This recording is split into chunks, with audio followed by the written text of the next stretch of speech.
जय हिंद दोस्तों, आप सभी का स्वागत है आपके अपने सैनिक वेलफेयर यूट्यूब चैनल में। दोस्तों, 8वें वेतन आयोग के टर्म्स ऑफ रेफरेंस यानी सरकार की तरफ से टीओआर जारी कर दिए गए हैं और उसमें एक लाइन लिखी है और वो लाइन देखिए आपके सामने, the unfunded cost of non contributory pension scheme. इस लाइन को भारत सरकार ने टीओआर में इस बार सम्मिलित किया है। इसका मतलब यह है कि सरकार ये कह रही है कि जो पेंशन सिस्टम है भारत के अंदर वो नॉन फंडेड है, वो नॉन कंट्रीब्यूटरी है। तो अब सवाल ये उठता है कि भारत के अंदर जो पेंशन सिस्टम है वो वाकई अनफंडेड है? नहीं, भारत सरकार के पास पेंशन फंड में 10 लाख करोड़ से भी ज्यादा कोष जमा है, धनराशि जमा है। और वो जो 10 लाख करोड़ की धनराशि है वो पेंशन दायित्वों के लिए ही जमा है। तो फिर ये शब्दावली क्यों? क्वेश्चन ये उठता है कि फिर ये शब्दावली क्यों? क्या कहीं कोई खिचड़ी पक रही है या कोई दूसरी मंशा है जो कि इस तरह की शब्दावली को टीओआर में सम्मिलित किया गया है? साथियों, ये कोई भाषाई गलती नहीं है, ये सरकार की सोच में बदलाव का संकेत है।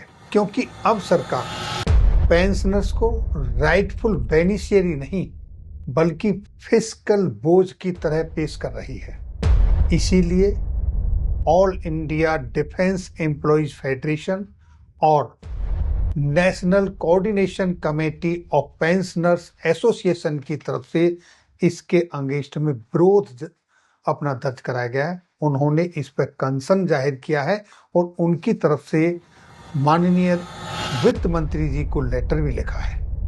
और इन संगठनों का मानना है कि सरकार जो 10 लाख करोड़ का पेंशन फंड है उसको कहीं दूसरी तरफ इस्तेमाल करने का प्लान कर रही है, या उनकी ऐसी मंशा है, या फिर भविष्य में पेंशन रिवीजन को रोकने का माहौल तैयार किया जा रहा है।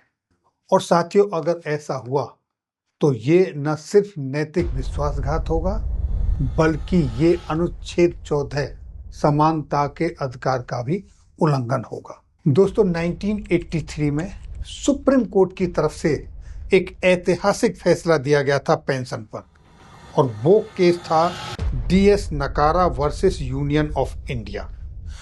उसमें स्पष्ट कहा गया था, pension is not a bounty, it is a right earn for past service. और जब वेतन संरचना बदलेगी तो पेंशन भी संशोधित होनी चाहिए।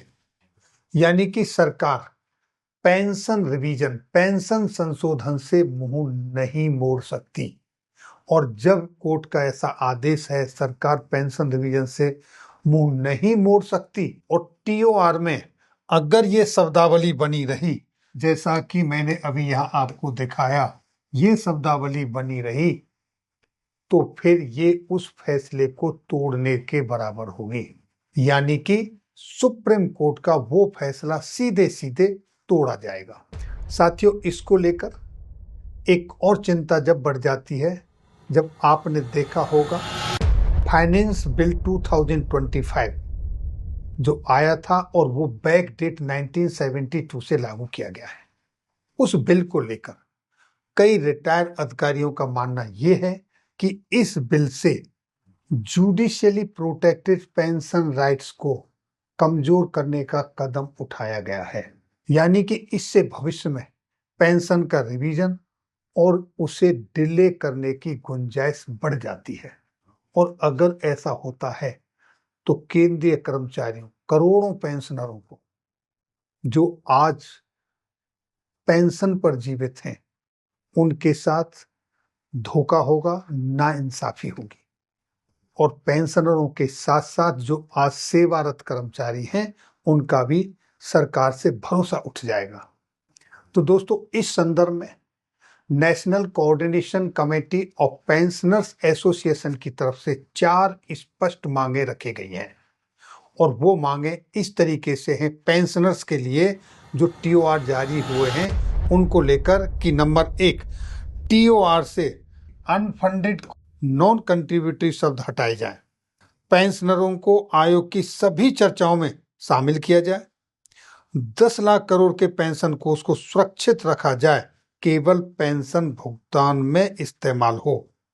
और फाइनेंस एक्ट 2025 की विवादित धाराएं रद्द की जाएं, क्योंकि पेंशन कोई दया नहीं, ये डिफर्ड सैलरी है। ऐसा कहा है, पेंशन कोई दया नहीं है सरकार की पेंशनर्स के ऊपर, ये पेंशनर्स की डिफर्ड सैलरी है जो कि पेंशनर ने सेवा के बदले अर्जित की है।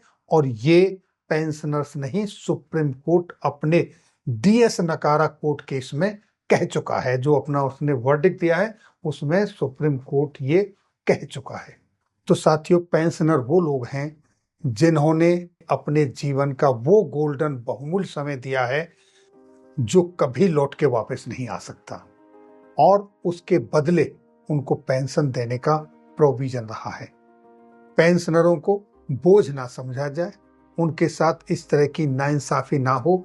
जो टीओआर निकले हैं और जो पे कमीशन आ रहा है उसमें ये जो आशंकाएं हो रही हैं और जो संस्थाएं ये मुद्दे उठा रही हैं, गवर्नमेंट को खुल के इनकी बात करनी चाहिए। और दोस्तों, अंत में सरकार से सिर्फ यही अपील है कि टीओआर के अंदर जो ऑब्जेक्शनेबल शब्दावली है उसे हटाकर पेंशनरों की गरिमा बढ़ाएं। और जो all India defence employees federation की तरफ से मांग की गई है कि 8वें वेतन आयोग को इफेक्टिव किस डेट से होगा उसको मेंशन करें। और अगर आप लोग इससे सहमत हैं तो वीडियो को ज़्यादा से ज़्यादा शेयर करें और अपने बहुमूल्य कमेंट्स अवश्य दें। अंत में फिर मिलेंगे आपके वेलफेयर से जुड़ी किसी अन्य जानकारी के साथ किसी अगली वीडियो में। तब तक के लिए जय हिंद, जय भारत।